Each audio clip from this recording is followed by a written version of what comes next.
Bonjour à tous, je suis Guy Michel Noël, votre formateur en BTS, MCO et NDRC, et notamment dans la matière gestion opérationnelle. Aujourd'hui, nous allons voir ensemble comment comprendre les amortissements. Pour ce faire, le plan de la séance va être les amortissements, les taux d'amortissement, ce qui peut être dans une entreprise amortie, ainsi que les différents types d'amortissement. À méditer aujourd'hui, le premier code du commerce, rédigé en 1807, comporte assez peu d'évolution par rapport à la version antérieure de 1673, où les comptes annuels doivent être réguliers, sincères et donner une image fidèle du patrimoine, de la situation financière et du résultat de l'entreprise. Les amortissements et la constatation de la perte de valeur d'un bien immobilisé acquis par une entreprise.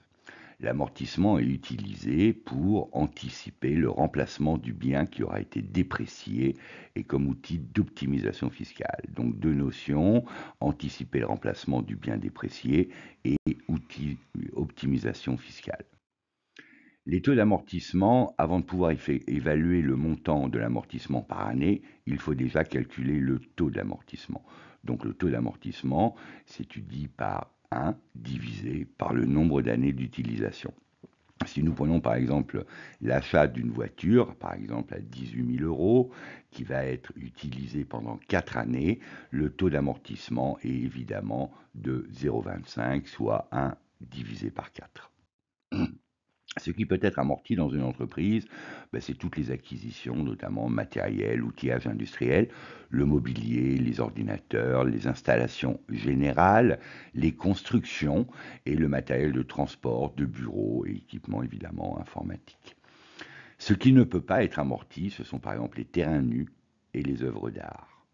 Concernant les immobilisations incorporelles, donc tout ce qui n'est pas matérialisable, il est possible d'amortir les licences, les brevets, les logiciels et coûts de développement associés, ainsi que les sites Internet. En revanche, il est impossible d'amortir un fonds de commerce. Les différents types d'amortissement, il en existe 4 possibles. L'amortissement linéaire que nous allons voir, l'amortissement dégressif que nous verrons, ainsi que l'amortissement variable ou l'amortissement exceptionnel. En comptabilité, donc il existe 4 possibilités d'amortir un bien acquis. Le calcul du montant de l'amortissement, avec la méthode de l'amortissement linéaire, celle que nous allons voir en premier lieu, il est évidemment le montant de l'acquisition qui est divisé qui est égal au coût d'achat multiplié par le taux d'amortissement. Nous verrons qu'il y a une particularité pour la première et la dernière année, dépendant du jour d'acquisition du bien. L'ajustement donc de la première année se fait principalement, par exemple, le bien est acheté le 1er juin, donc on reprend notre exemple de la voiture achetée, donc 18 000 euros. Nous avons donc 7 mois d'utilisation, soit 220 jours, en arrondissant chaque mois à 30 jours. Donc 7 fois 3, 21, 210 jours, une année étant à 360 jours.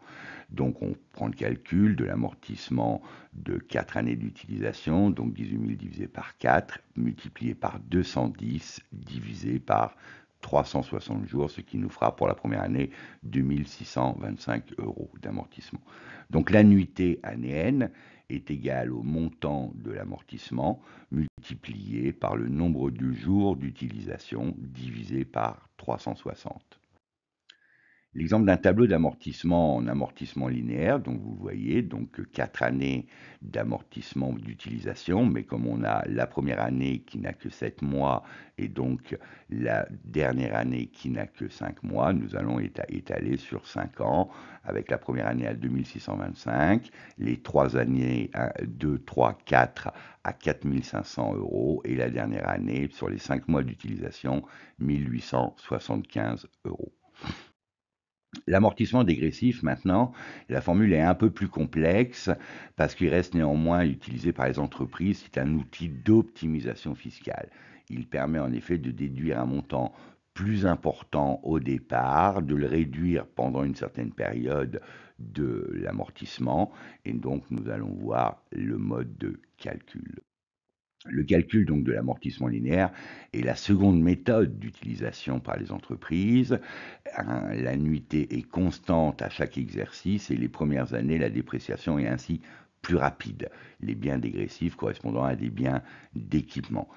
Il s'agit d'une décision de gestion d'amortissement dégressif plutôt que le mode d'amortissement linéaire, qui est une décision évidemment prise par la direction générale, le contrôleur de gestion de l'entreprise. Quand l'un des deux modes est choisi, il faut savoir qu'il est impossible de revenir en arrière par la suite. Nous avons des différents taux. C'est le montant qu'on peut déduire au moment de l'acquisition du bien est plus important. Le coefficient impliqué est calculé sur la valeur nette comptable, ce que l'on appelle la VNC, et non sur la valeur d'inscription. Dans ce cas, les coefficients à retenir sont de 1,25 pour les biens détenus de 3 à 4 ans, 1,75 pour les biens dont la durée est de 5 à 6 ans et 2,25 si les biens ont une durée de vie supérieure à 6 années. L'exemple de calcul d'un amortissement dégressif, donc on voit que pour la première année, il est relativement plus fort. Donc dans le cas de l'amortissement dégressif, le début de la première annuité correspond au premier jour du mois de l'acquisition, donc par exemple de la machine. Donc dans le cas présent, la machine est acquise au cours du mois de juin. L'annuité 1 est donc calculée à partir du 1er juin. La base multipliée par le taux, multipliée par le temps, divisé par 12. Donc là, nous avons 3500 multiplié par 1 cinquième, donc, et en multipliant après par le taux, rappelez sur la slide précédente, donc 1,75 multiplié par 7 douzièmes, c'est la durée à laquelle nous l'avons acquis, donc au mois de juin, est égal 3500 par 0,2 multiplié par 1,75 multiplié par 7, 12 divisé par 12 égale 700 par 1,75 multiplié par 7 douzièmes égale 714,58. Donc le taux qui est égal à 1 divisé par la durée multiplié par le coefficient dégressif. Donc le taux est égal à 1 divisé par 5 multiplié par 1,75, soit égal à 1 divisé par 5 égale 0,2, multiplié par 1,75 égale 0,35, donc 35%. Nous pouvons comparer la méthode linéaire et la méthode dégressive en fonction du bien que nous avons acquis et de sa durée d'utilisation pour voir fiscalement quel est l'impact, quelle est la différence. Donc là, nous avons un élément comparatif entre l'amortissement linéaire et l'amortissement dégressif. Qu'est-ce que nous observons? C'est que dans l'amortissement linéaire, évidemment, la première année étant pro rata temporis et la dernière année aussi, on a les annuités 2, 3, 4 qui sont à 875 euros. Par contre, dans l'amortissement dégressif, on a la première année, donc la première annuité qui est un peu plus forte, et la 2, 3, 4 qui est différente du linéaire, même si l'annuité numéro 2 est à 894 euros par rapport à 875 euros en linéaire, nous avons donc une vingtaine d'euros supplémentaires. Par contre, la 3 et 4, nous sommes inférieurs en dégressif par rapport au linéaire.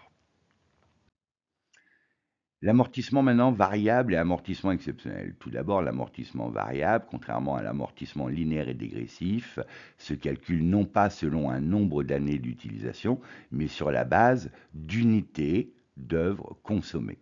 Par exemple, pour une voiture, le nombre d'unités d'œuvres consommées est le nombre de kilomètres qui sera parcouru pendant la période d'utilisation.